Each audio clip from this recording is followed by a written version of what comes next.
So when you pick up in places like this,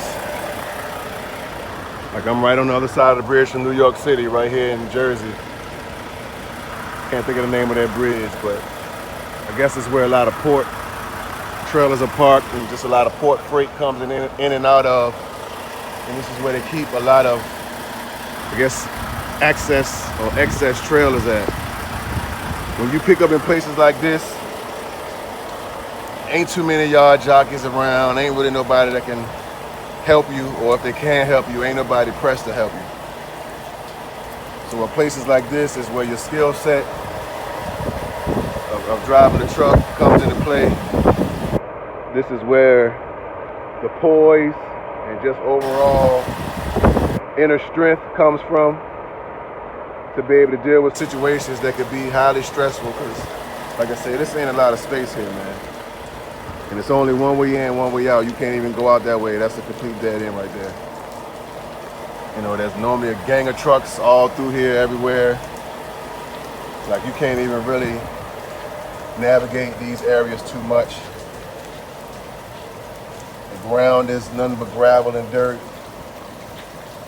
Like, as you see, I mean, it just gets dark as crap going through here. I'm flushed up to another trailer behind me, so I can't even check to make sure that it's empty. None of that kind of stuff. So it's almost like I mentioned, it's raining, so the conditions are pretty much the worst. I guess other than it being hecka rainy, or even for that matter, snowing outside right now, will be the only way that the conditions could be any worse. So what I'm gonna do now is turn this trailer on. Now, I don't know if this button has been switched. Yeah, so the button was switched. It's supposed to stay always up. So I ain't no telling how long this trailer's been sitting here. But nonetheless, it did come on. So I guess this main switch was hit. I know normally they don't want us to hit that main switch at all. But like I said, this trailer could have been here for weeks, let alone months, so I have no clue. So I did have to switch it, hit that switch to turn it on, along with hitting the regular on and off switch. But like I said, being in places like this, you don't know what you're gonna get into. So being poised, being professional, and overall knowing what you're doing is the only way a situation like this is not going to piss you off to the highest of festivity. And you will find yourself just cussing and fussing, and there's no one to hear you, or no one who really even cares. As you see, pole on this side, so this is a completely tight squeeze. Nothing pretty at all. I don't know what this is hanging right here off the trailer. I don't know. I don't think it's nothing gonna stop nothing from being loaded or working. I don't know. So like I said, I've already hit the button to turn the trailer on. That's the beep letting you know that it's about to start. Okay, so that lets me know that the trailer does start, that the reefer unit does start, because I'm picking up a refrigerated load. I don't know if it's going to be preloaded or it's going to be live loaded. I haven't really looked that deep into the details. But it does turn on. So what I'm going to do now is to CYA for myself. I'm going to go menu. I'm going to go pre-trip.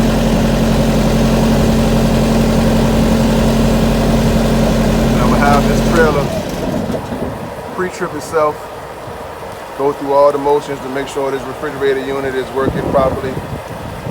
All the ins and outs and all the components of it is up to par and in good standing. So that's the first thing I'm going to check. I don't have my flashlight on me, so I don't know. I don't have enough light down here to really be able to tell if this unit has much fuel in it. Let me see. No, you can't see it. Looks to be full if I'm looking at the gauge right. But I don't know, it's kind of hard to tell. But I'll be able to tell once we get up out of here. So if I gotta put fuel in it, then that is what it is also. I'm gonna go ahead and crank my landing gear up because I am already hooked to it.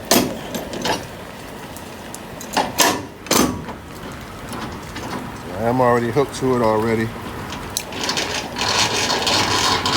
Go ahead and get this cranked up. Like I said, it's raining. Not a complete downpour, but it's raining enough to really soak you. I have on my trusty rain jacket.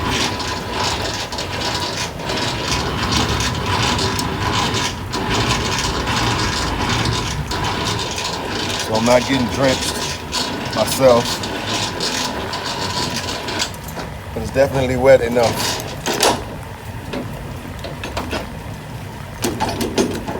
Come on. Okay. So now that I have that pulled, I'm gonna let the unit do what it does. It's gonna cut itself back on and go through the motions. So until that gets completely situated and I get a passing result of that, I'm gonna sit in the truck. Like I said, got on my trusty handy dandy rain suit that Divine got me. And it's coming through handy once again. So we're gonna be here for a few minutes, get that unit to come on past the pre-trip portion of it, and we'll continue on. But poise, and just knowing what you're doing, yeah, I heard it just come back on, is necessary. Because places like this, you get no help. There's no one around to assist you. And for the most part, even if you can find somebody, you ain't gonna get much help. Ain't that right, Slim? Oh yeah. Oh yeah. So yeah, that's what it is, man. Picking this trail up, picking up tonight, and we'll be delivering in Ohio in the morning. Nice 500 some mile load. We're gonna run it through the night, and we're gonna drop it in the morning. But yeah, man, this is some of the stuff you're gonna deal with or have to go through while you're out here. So while you're on trainers trucks, learn what you can learn, and on top of that, just learn to be professional. Learn to do your job, and not look for handouts, anything to lean on, anyone to lean on. Because even though being in shippers and receivers got its frustrations with it, you can find yourself in some places picking up loads or trailers where you ain't gonna get no help. And there's nobody to blame but you. So you're gonna have to be able to dig deep, dig inside, and pull out what you need to pull out, and utilize your professionalism and expertise in your job to be able to get up out of this kind of tight squeeze here without messing nothing up. But yeah, that's what it is, man. It's your boy Mo 804. You girl Divine there from 1E. Chippy down sleep. Yeah, Chip sleep. He don't care. But I had to pull the phone out. Couldn't take my camera out in the rain. But the phone will do what it do. Hopefully my sound ain't too crazy. This phone, my sound got real whack with it. That's why I kind of stopped using it. But we'll see. I'll let you. Peace. Unit was running, then the whole thing stalled out. So it wasn't even able to complete the pre-trip process. And to be honest with you, it sounded as though it ran out of fuel. And from what it looks to me, I think it ran out of fuel. This sucker is bone dry. Wow. So that explains that. So I'm gonna take the chance, roll the dice. I'm gonna pull this trailer out of here, take it down the road, get some fuel in it, run through the pre-trip process again, make sure that it's worthy of using. I definitely don't want to get to a pickup and it not work, but this is the trailer they had assigned for me to come and get. So I don't want to not get it and have to figure out another process to get in the trailer, but I'll see. But that sucker bone dry, so I'm gonna send a message, let it be known that it's dry, that I really wasn't able to do a pre-trip on it, so I really don't even know what it is, what it's capable of doing, or if it even works properly. Like I said, it did crank up, but that was about it. So I'm gonna take it to get some fuel, and hopefully it pans out, and I can make our pickup tonight and hit the road. But it's just one of those things. You don't need me sitting here flipping out, getting pissed off about it and snapping and whatever, because there's no one here to hear me complain. So there's no need to do it. But yeah, that's what it is, man. One of those days. All right, so end up getting to a fuel station, pump fuel in, went to start a unit and it would not start. Made a few phone calls, found out that there's such thing as a fuel bleed valve. So I was able to open that, turn it counterclockwise. Then there's a fuel pump, basically lever or pump here on these carrier units. This is nothing that I've ever had to deal with before. I've never dealt with Reefer, so I would have had no idea. But basically, although I put fuel in it,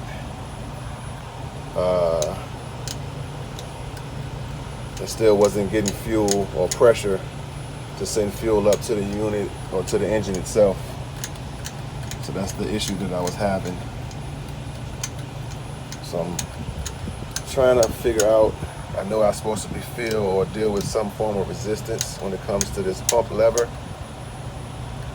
I can tell that it's a little tougher than it was initially, but it doesn't feel hard. So I'm trying to figure out or get the feel of what exactly I'm supposed to be feeling for. I don't want to pump myself too short and it doesn't allow the fuel to reach, but I don't want to sit here and be pumping and pumping past my pump time either, if that makes any sense. So if anybody's ever dealt with an issue like this, where your unit is completely out of fuel, you fuel it and still can't get it to start, your issue may be you're not getting fuel to the engine. So you're gonna look for this red fuel release valve, turn that counterclockwise until it stops, and then this right here actually screws down in there. So you would turn that counterclockwise also until it releases, and that acts as your primer pump. And you pump this until you get it to pop off. So like I said, I don't know if I pumped enough. I really can't tell.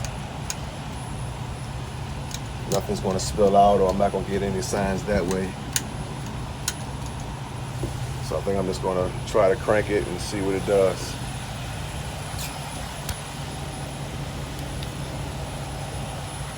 But I did keep attempting to start, but just like anything that's not getting proper fuel to it, it just kept sputtering and sputtering, trying to turn over, but would never fire. So let's see if that did anything, and if so, I'm in business. Just waiting a few minutes for it to go through its process, and we'll see what it does. But this is why I was speaking of not panicking, not getting yourself overly frustrated, kind of allow things to take its course. You know, this is a learning process for me. Like I said, I've never dealt with refrigerated units before, so I would have never known this. So if I ever run into a situation like this again, I know at least a step to take to get it resolved. So you learn, and you learn. That's what trucking is about. That's what life is about. So let's see what it's gonna do. It just got the first click. She'll get a beep here in a second. Hopefully she'll fire right clean. So let's see.